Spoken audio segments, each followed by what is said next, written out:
Olá, estamos começando aqui pela TV Legislativa, o TVL Debate. Obrigado você que está aí na sua casa nos acompanhando pelos canais 14 da NET, 19 da BTV e também no site do Poder Legislativo, camarablu.sc.gov.br. Hoje o nosso assunto aqui no TVL Debate vai ser corrupção, combate a esse mal que ainda existe em todos os meios, né? A corrupção. E nós convidamos para participar aqui do TVL Debate o promotor de justiça do Ministério Público Estadual da comarca de Gaspar, o doutor Henrique da Rosa, está com a gente aqui. Tudo bem, doutor? Tudo bem, boa tarde. Obrigado pelo convite. Segunda vez, estou aqui tratando desse tema que é sempre atual. Muito obrigado pelo senhor ter vindo aqui à TVL, o senhor que esteve na Escola do Legislativo recentemente até falando uma palestra, né, sobre esse tema, o que você tem a ver também com a corrupção, o doutor vai falar daqui a pouquinho também para a gente sobre isso. E um dos nossos convidados é o Leomir Minosso, que é presidente do OSBLU, o Observatório Social aqui de Blumenau. Minosso, obrigado pela sua participação também, tudo bem? Tudo bem, agradeço a oportunidade, sempre um prazer estar aqui para poder contribuir com alguma informação sobre um tema importante que é a sociedade precisa estar participando para combater a corrupção. Bom, agora é dia 15 de novembro que já passou, dia da proclamação da República, mas também dia municipal de mobilização contra a corrupção. E agora dia 9 de dezembro, né, doutor? Isso. É o dia nacional também de combate a esse mal que existe ainda e cada vez mais as pessoas estão interessadas no tema, né? Isso é muito importante. De fato, duas coisas ajudam bastante, né, uma sociedade organizada a combater a corrupção. A primeira é a conscientização e a mobilização social, né, as pessoas indo atrás, se interessando e procurando saber aquilo que acontece ao entorno de suas vidas, seja no público e no particular. E a segunda, né, alavanca assim, que nos ajuda a combater a corrupção é a atuação das instituições. Quanto mais nós, cidadãos, procurarmos e acionarmos as instituições, mais as instituições vão ter que nos dar respostas e aí compete a nós avaliarmos, né, se estamos satisfeitos ou não. E assim a coisa se torna um ciclo. Por que existe o corrupto? Porque existe o corruptor, né? E infelizmente nós temos uma cultura no nosso país, né? Nosso país que é colônia, que é um país novo ainda, mas tem essa cultura de tirar vantagem. Nós queremos tirar vantagem na escola, colando na prova, né? Queremos tirar vantagem no trânsito, furando a fila e assim por diante.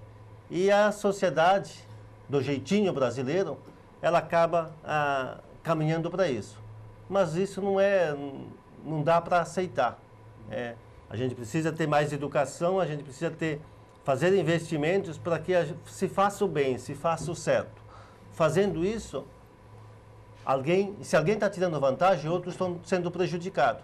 Então, nós não podemos prejudicar o cidadão, não podemos prejudicar as pessoas. Quando o dinheiro é desviado por conta da corrupção, acaba gente morrendo na fila do hospital, por um exemplo. E assim por diante. Ou seja, tem prejuízo, e se alguém ganha vantagem, outros ficam no prejuízo. Então, nessa questão é a importância que tem no processo de educação, no processo da conscientização, no processo de participar ativamente da denúncia. Não podemos aceitar quando encontramos coisas que não estão de acordo com a lei, do caráter, da moral, nós precisamos fazer a denúncia. Tem aí os nossos órgãos de controle, né?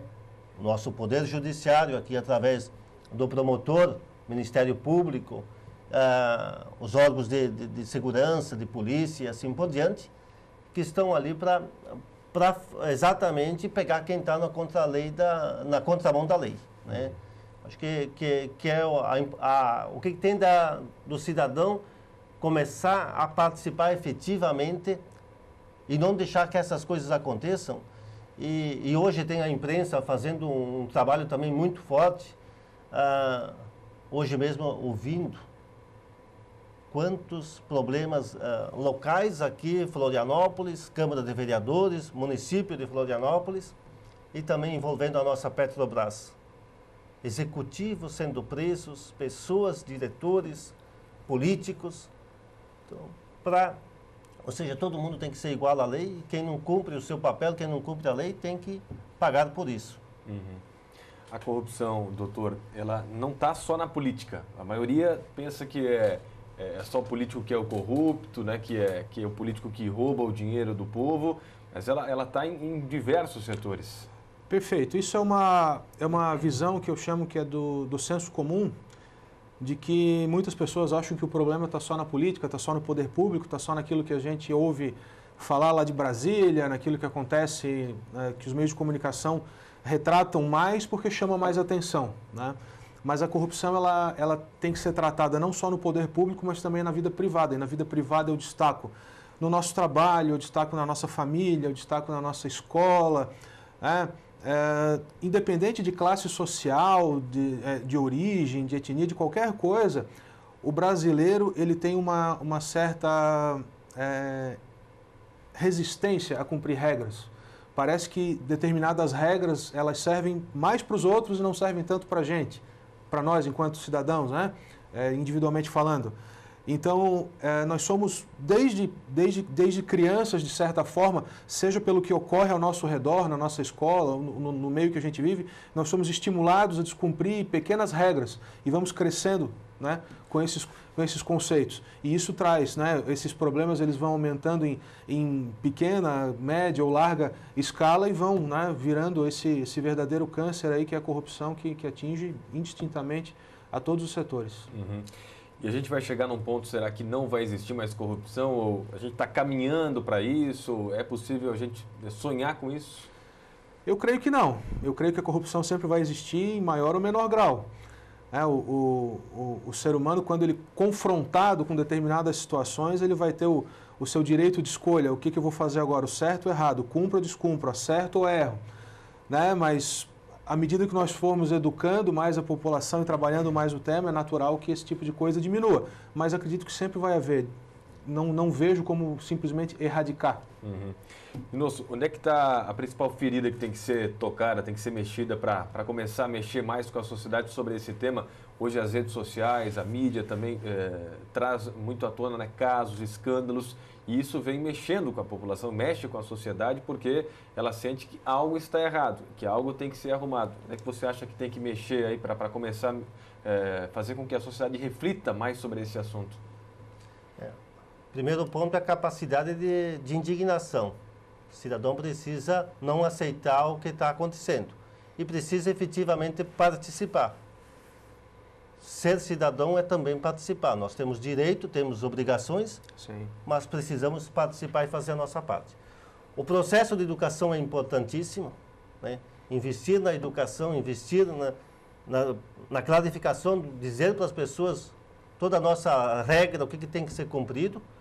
Mas, por outro lado, também nós temos a questão da impunidade. Muitas coisas hoje acontecem e as pessoas passam impunes. E isso prejudica. E quando você percebe que se alguém for punido, você acaba dizendo, poxa, eu não posso fazer isso porque eu também vou ser punido.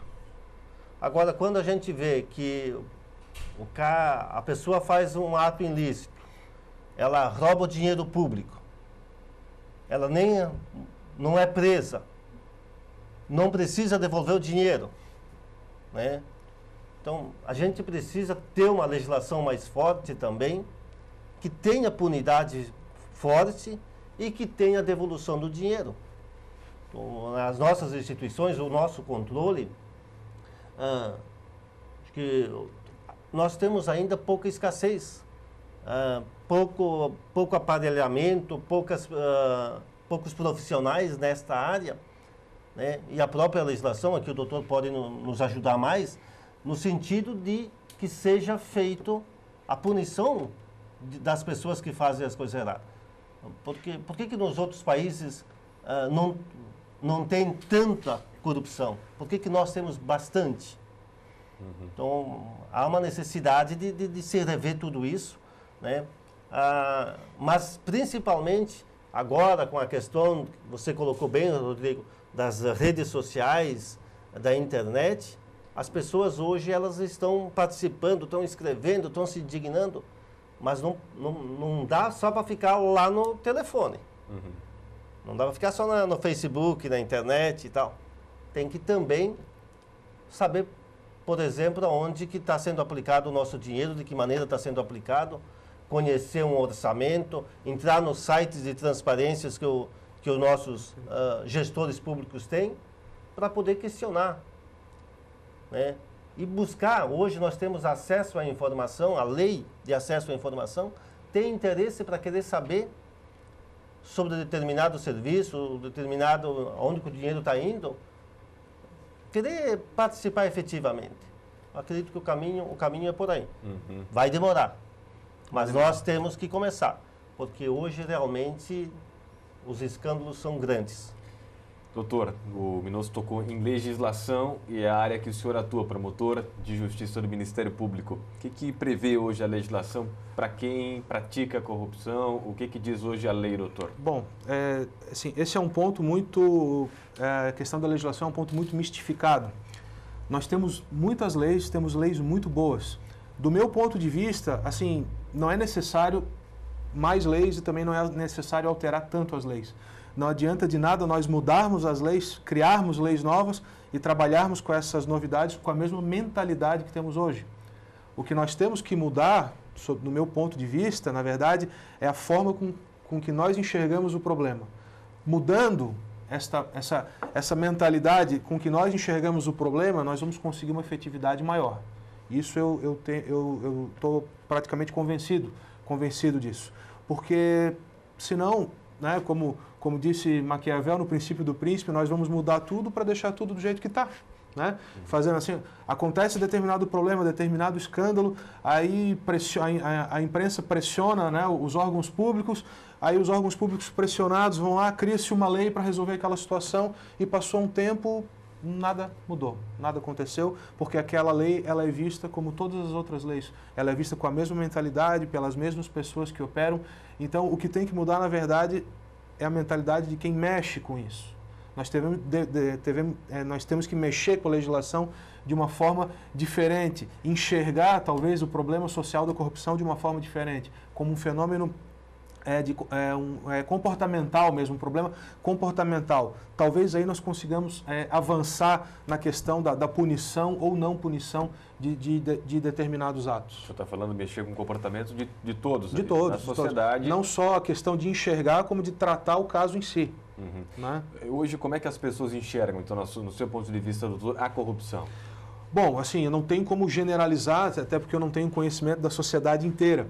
Mas das comarcas que eu trabalhei, daquilo que eu vivencio, vamos dizer, na prática, no dia a dia, enquanto cidadão, eu vejo gente reclamando de corrupção, estacionando em cima da calçada, como o senhor falou. Eu vejo gente reclamando de corrupção e dando um jeitinho para burlar o imposto. Eu vejo gente reclamando de corrupção e furando a fila. Eu vejo gente reclamando de corrupção e passando pelo acostamento ali para chegar na frente. É gente reclamando de corrupção e tentando subornar a gente de trânsito para não levar não levar uma multa. É sobre essa mentalidade que eu me refiro. É enxergar que a corrupção não está só na casa do vizinho, ela pode acontecer na nossa casa também. Então, antes de tratar o outro, nós temos que fazer a nossa autocrítica, né? Nós temos que nos olhar no espelho e aí eu acho que a coisa vai começar, né? Fazendo, né, esse contraponto, acho que a coisa ela começa a deslanchar, né? Para melhorar bastante no trato da situação.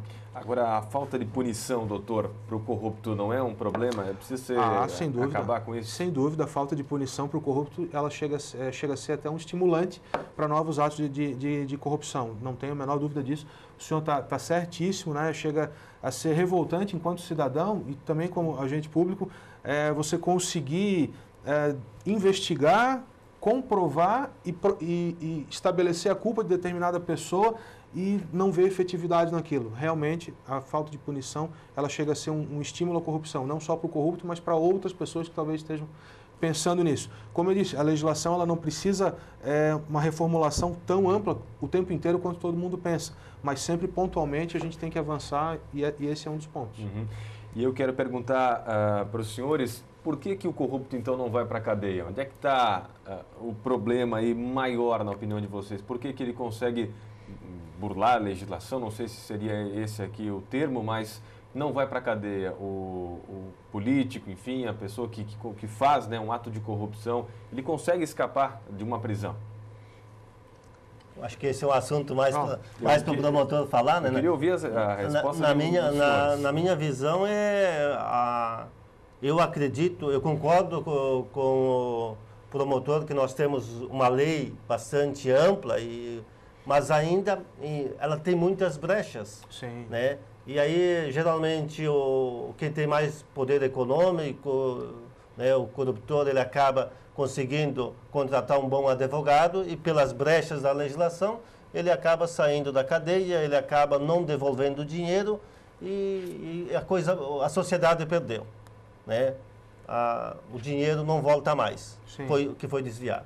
Então, sobre esse aspecto, de que tem que encontrar, quando eu falo na questão da legislação, que realmente tem uma legislação que não dê tanta brecha. Pois se a pessoa fez o ato de corrupção, ela tem que ser punida e tem que devolver o que ela lesou o Estado. Perfeito. Né? Então, nesse caso, duas situações dificultam bastante a resposta que eu gostaria de dar para essa tua pergunta, mas infelizmente não posso dar. A resposta do ponto de vista técnico primeiro, não se consegue hoje, volta àquela questão da mentalidade, não se consegue hoje enxergar a corrupção como um crime, como nós enxergamos o homicídio, como nós enxergamos o roubo ou o estupro. Né? Nós não conseguimos ainda criar aquele sentimento de criminoso no cidadão que desvia dinheiro público, tal qual um cidadão que assalta a mão armada ou que tira a vida de outra pessoa. E isso é um reflexo daquilo que está no nosso Código Penal, por exemplo. Quando o homicídio, um homicídio simples tem pena mínima de 6 a 20 anos, a corrupção tem pena mínima de 2 anos. Né? Então, o cidadão que é condenado a 2 anos, né, a corrupção ativa e passiva são os principais crimes que nós temos no Código Penal, o cidadão condenado a 2 anos, a lei sim dá um monte de benefício para ele, substituição da pena por prestação de serviços, popularmente conhecido como cesta básica, mas tecnicamente falando é prestação pecuniária. Então, ainda não conseguimos, vamos dizer assim, fazer colocar no mesmo esquadro, né, de práticas criminosas, algumas que nós consideramos naturalmente mais graves, com a corrupção em si. Isso eu acho que está mudando, a população está acordando mais para isso, está se atentando mais para isso, se revoltando tanto quanto quem desvia dinheiro contra quem acaba assaltando, estuprando, matando, alguma coisa do gênero. Essa mudança, na opinião dos senhores, é necessária, essa mudança no Código, por exemplo, para aumentar a pena para quem pratica a corrupção? Necessário. Sim. Necessário. Eu diria que a pena até, doutor, a pena hoje, os nossos presídios são muito ruins e ali não ressocializa, ali é escola para, né, sim, infelizmente. Sim.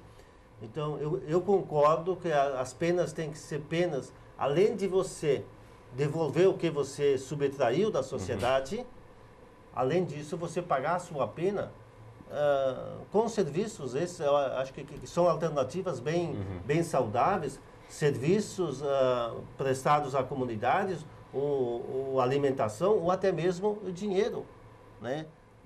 Então, essas alternativas de penas, elas são extremamente importantes. Agora, para a sociedade, Minoso, tipo de interromper, quando o político que pratica a corrupção vai para a cadeia, parece que ele está pagando realmente a sua pena, né? Ao invés da prestação de serviço. Mas essa é uma visão que eu tenho que muitas pessoas também, quando a pessoa vai para a cadeia, ela cumpre a pena. E a prestação de serviço talvez não passe esse sentimento de cumprimento de algo errado do que a pessoa fez, né? Existe ainda o nosso sentimento, a nossa visão, a justiça foi feita, o cidadão está preso, vai pagar. O cidadão agora, era para ficar lá 5 anos, já saiu. Que justiça é essa? Sim. E a sociedade, né, a maioria das pessoas leigas, elas não aceita isso. Qual é a vantagem que ele teve de sair antes e tal, né? Que aí entra nas questões técnicas, nas questões jurídicas. Né? É necessário, ninguém pode ficar preso para sempre, né? Seja o crime que cometeu, o nosso Código Penal estabelece o limite máximo de 30 anos. E olha que para chegar a 30 anos de pena, a pessoa, né, o criminoso, ele tem que cometer bastante crime, vamos dizer assim, tem que ser condenado por bastante coisa. Mas é natural, é necessário compreender que esses benefícios que são dados, entre aspas, né, para corruptos, tu usa sempre a figura do político, mas eu digo assim, a corrupção também é na esfera privada, né?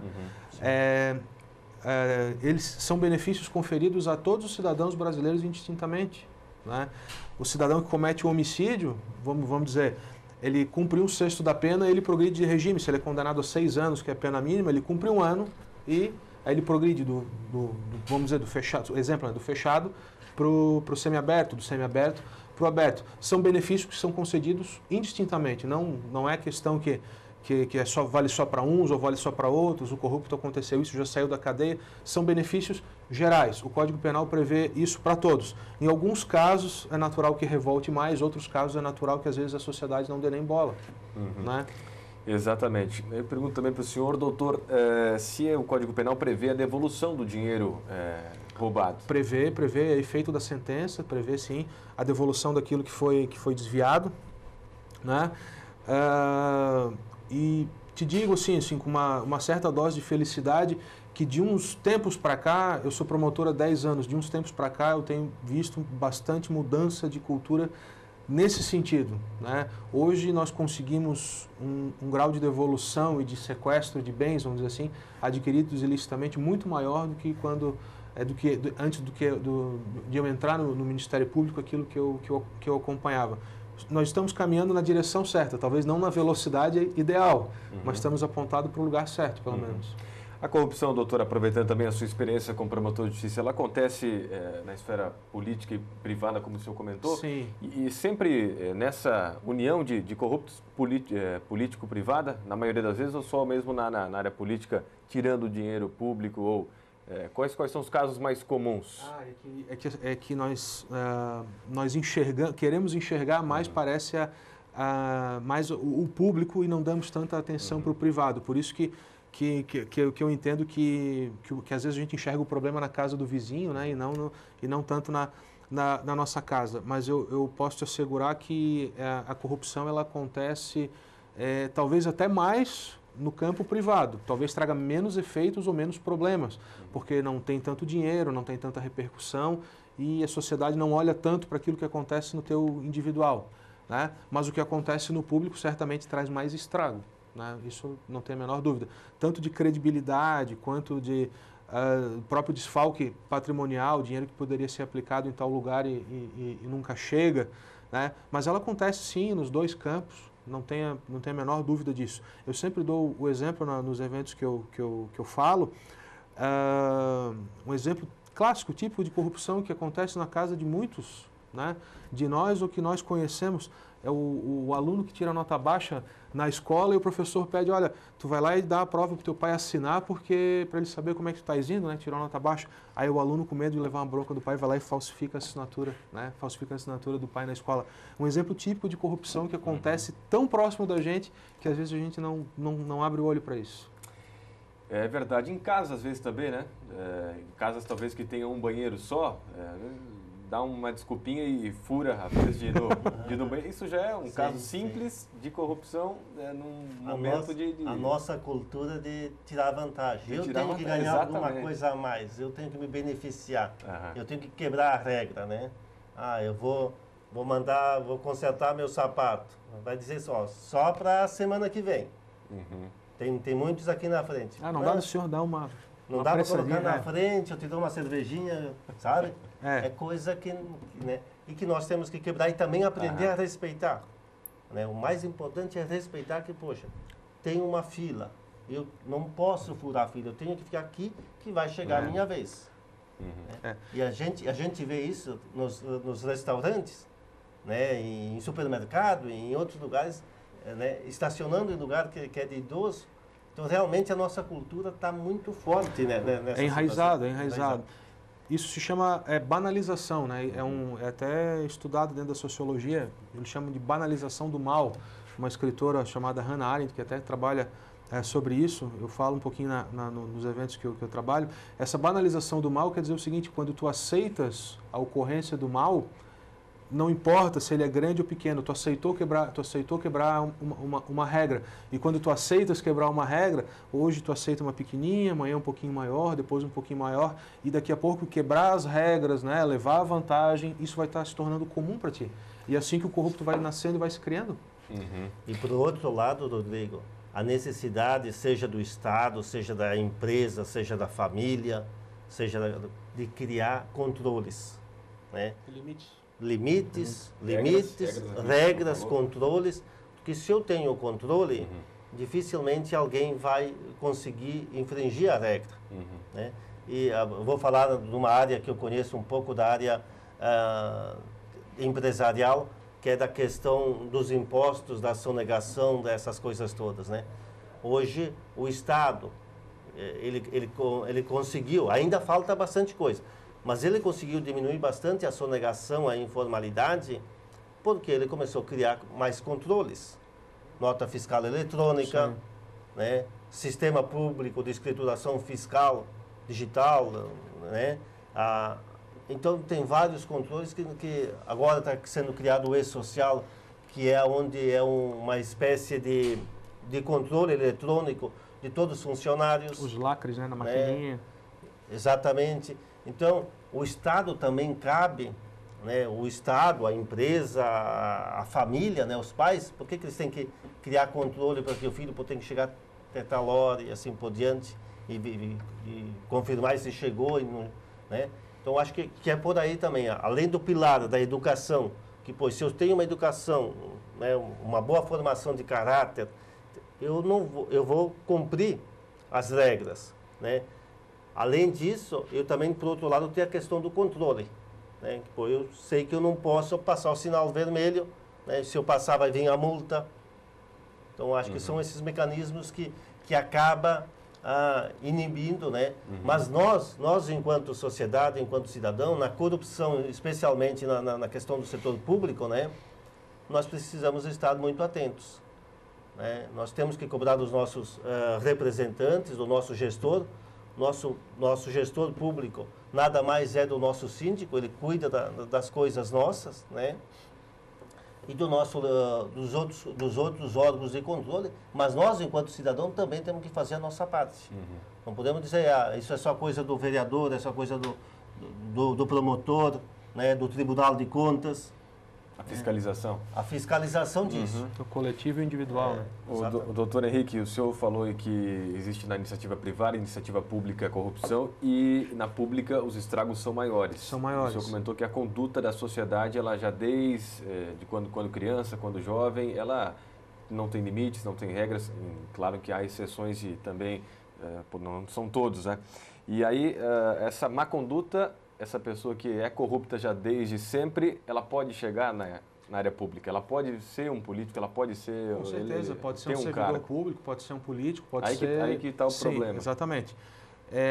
O que eu quis dizer com isso, assim, nós somos estimulados desde criança a descumprir regras. Né? Você está ali, né, com a tua família no trânsito, no banco de trás, começa vendo o cidadão passar pelo teu lado desde criança, furando o sinal, passando pelo acostamento, ou quando você é adolescente, começa a ver, de repente, alguns colegas furando a fila do cinema. Nós somos alimentados com isso todos os dias, basicamente. Basta andar 15 minutos na rua ali que você vai ver um monte de coisas. Essas pessoas, né, que praticam essas condutas e em um determinado momento da vida não tem um freio, não tem um limite para se tocar daquilo que fazem, são potenciais, efetivamente, são potenciais... já a expressão que a gente está utilizando, corruptos. Quem está sujeito a isso? Quem? Interrogação. Todos nós, indistintamente. Todos nós, indistintamente, estamos sujeitos a isso. Quem é que controla isso? É a forma com que nós fomos educados e, principalmente, a nossa própria consciência. Nossa consciência. Mas só que tem uma coisa, doutor, que muitos, você vai para a política, você acaba tendo que entrar no jogo. Que é coisa que não dá para aceitar, mas acontece bastante, que muitas vezes a pessoa é uma pessoa de bem e quando que ela entra em determinada situação, ela acaba pressão. Aceitando a pressão e se corrompendo. Sim. Né? A gente vê ali na mídia o tempo todo casos, e eu já tive a oportunidade de conhecer pessoas que tinham uma vida reta, uma vida decente, que não tinha atos falhos e que acabou estando dentro de um órgão público e acabou indo para esse outro lado. Então, e outros que dizem, não, eu entrego o meu cargo mas eu não aceito esse tipo de coisa, né? Seja fiscal, seja servidor público, mas acontece isso também acontece as duas coisas no outro lado, aqui no lado privado. Então a questão que nem o doutor colocou, o tempo todo a gente está presenciando e ao mesmo tempo está sendo assediado para que você participe de alguma coisa que não seja legal, né? Você precisa ser firme com os seus princípios e não sair da sua linha e defender isso. E quando vê alguma coisa que não é decente, tem que fazer a denúncia. Fazer a denúncia para os órgãos competentes para que, né, vamos dizer, a minha parte eu estou fazendo na esperança que isso seja corrigido. Doutor Henrique, como é que é hoje a investigação de um caso de corrupção? Como é que funciona? Bom, a investigação, nós dependemos de que a notícia do problema, da corrupção em si, ela chegue, né, a nós por qualquer meio. Seja por denúncia de algum popular, seja por alguma prestação de contas que você analise e vê que tem alguma coisa errada. Aí você vai, como se diz, né, vai puxando o fio até chegar no miolo, vamos dizer assim. Mas, tendo a notícia, né, as investigações elas são feitas mediante pedidos de documentos, análise de documentos da forma contábil, da forma administrativa, comparação de documentos, em alguns casos interceptação telefônica, mandado de busca e apreensão, em alguns casos extremos também, até dependendo, né, da situação, até o afastamento de determinada pessoa de um cargo público, né, para poder investigar melhor, para que aquela pessoa não se utilize do cargo, vamos dizer, para diminuir provas, para tirar provas, para manipular documentos, alguma coisa do gênero. Então, as formas de investigação elas são bastante amplas, todas controladas, né, pelo judiciário, né, todas, né, de forma transparente, com participação advogado, defensoria pública, juiz, promotor. Alguns casos, naturalmente, são sigilosos, porque se você vai alardear que vai investigar tal coisa, né, essa tal coisa ela some como se nunca tivesse acontecido. Mas temos aí bastante instrumentos. O portal de transparência, né, das instituições públicas é uma coisa que facilitou bastante a análise, né, de algumas situações. O papel dos observatórios também tem sido fundamental nessa questão. Tribunal de Contas, enfim, né, são muitos instrumentos. E demora, doutor, para provar que alguém fez algum tipo de corrupção? Olha, isso depende do caso a caso. Algumas situações nós conseguimos terminar as investigações aí em 3, 4, 5 meses. Algumas outras investigações, até pela própria natureza vou utilizar a palavra, a própria natureza do esquema, são investigações que às vezes podem se prolongar por 1 ou 2 anos. É natural porque às vezes é um esquema tão complexo, tão sofisticado, né, que você precisa acompanhar passo a passo, né, o que está ocorrendo para lá no final poder concluir se houve ou não houve atos de corrupção. Então isso vai depender daquilo que você está analisando no momento. Minosso, deixa eu perguntar para o senhor também sobre o Portal da Transparência, o trabalho do Observatório Social, e também já registrar aqui que tudo isso que o promotor falou está na sua palestra, né, Sim, doutor? Tudo isso, o que você tem a ver com a corrupção. O que você tem a ver com a corrupção. Fez aqui, inclusive, na Câmara, na Escola do Legislativo. Isso. E sobre o Observatório Social, Minosso, é fácil mexer no Portal da Transparência, ir lá conhecer aonde a Prefeitura está investindo o recurso público, a própria Câmara de Vereadores também? É fácil, sim. Hoje a internet, né, ela te facilita, você da sua própria casa, você tem acesso e pode entrar com um pouco de conhecimento, né, você vai abrir os arquivos e vai poder conhecer aí. Muitas vezes as informações que estão lá dentro, elas podem estar um pouco mais sofisticadas ou com uma linguagem um pouco mais técnica e que daí vai da sua capacidade, do seu conhecimento de interpretar. Mas nós não temos essa cultura, nós não temos esse costume de olhar, né? Nós não olhamos um orçamento, nós não olhamos o que o município investiu, por exemplo, o ano passado em educação e o que está investindo este ano. Se o orçamento para 2015 vai ser maior, vai ser menor para investimentos, né? Quanto por cento da arrecadação está sendo colocado para fazer investimento? Para onde vai esse investimento? É para fazer uma rua? É para fazer uma escola? Então, a gente precisa também criar mais a vontade de olhar aonde está sendo aplicado o recurso público, né? E depois poder acompanhar. Muitas vezes o recurso público está sendo aplicado na sua rua, o próximo de você. E aí você pode acompanhar isso, né? Ou pode acompanhar através das licitações. Então, o Observatório Social tem em Blumenau exatamente a função e a missão de buscar no cidadão, né, que ele seja um fiscal, que ele ajude a cuidar do recurso que é dele, que é um recurso sagrado, ele que paga imposto, né, e que ele possa acompanhar onde está sendo aplicado o dinheiro.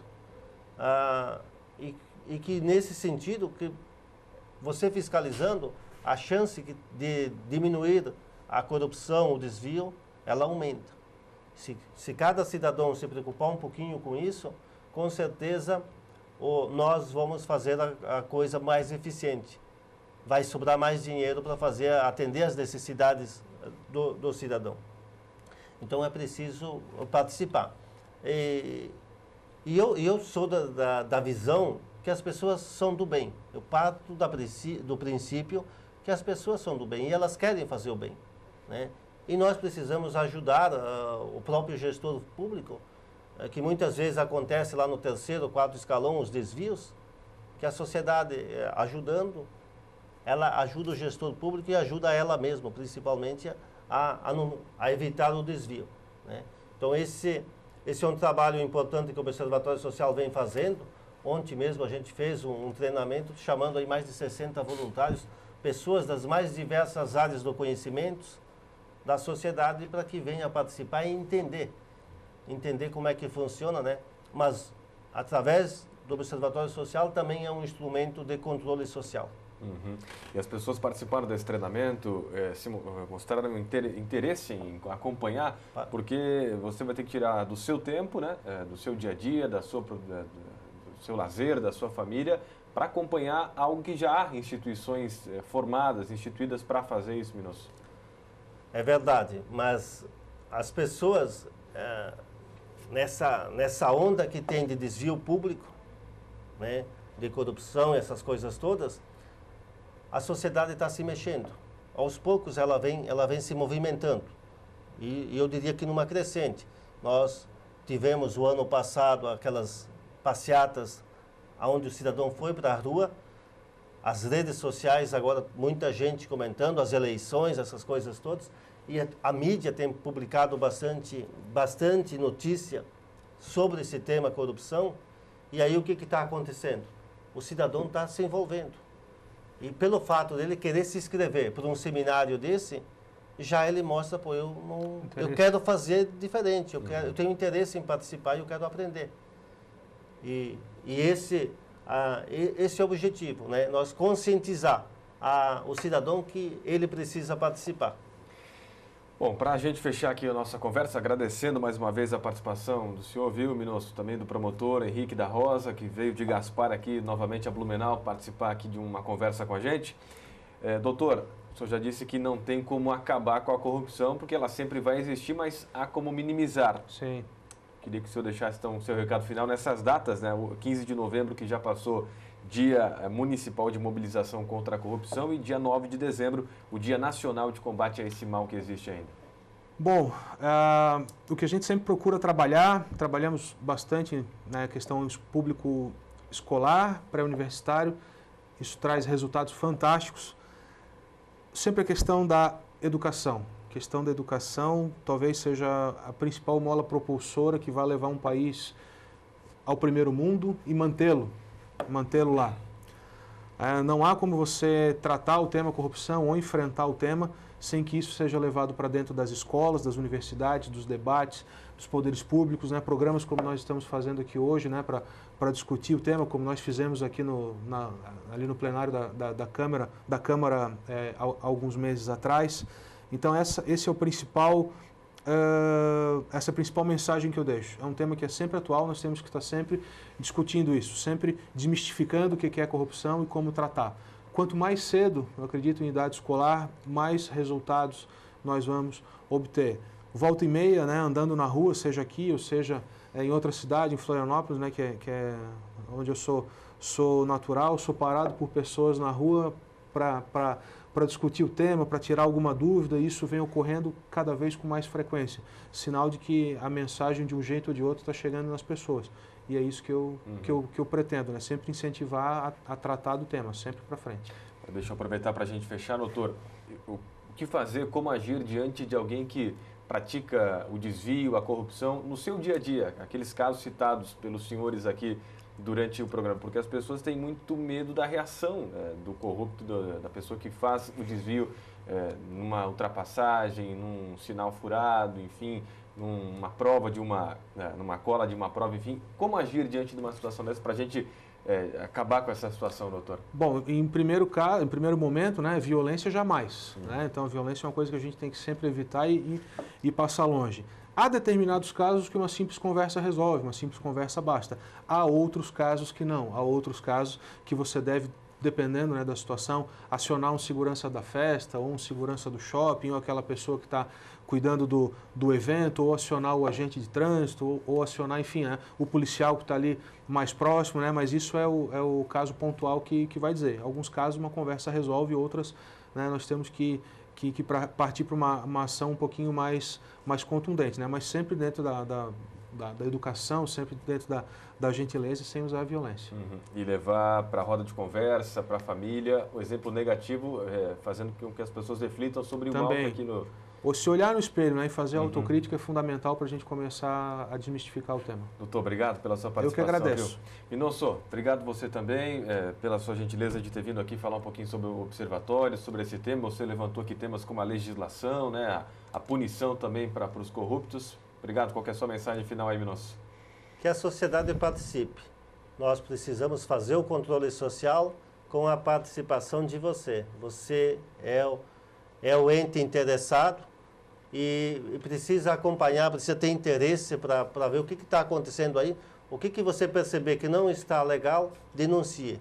Denuncie para que assim nós vamos construir uma sociedade mais justa, mais séria e menos corrupta. Obrigado, Minosso. Leomir Minosso, que é do Observatório Social, é o presidente, né, do OSBLU, aqui de Blumenau. O doutor Henrique da Rosa é promotor de justiça do Ministério Público Estadual, hoje está na comarca de Gaspar. Os nossos convidados aqui do TVL Debate, que fica à sua disposição também lá na internet. É só entrar no site da Câmara de Vereadores, o câmarablu.sc.gov.br, que o debate vai estar à sua disposição. Grande abraço para você. Hoje nós falamos sobre corrupção e fica esse tema para nossa reflexão. Então, até a próxima. Tchau, tchau.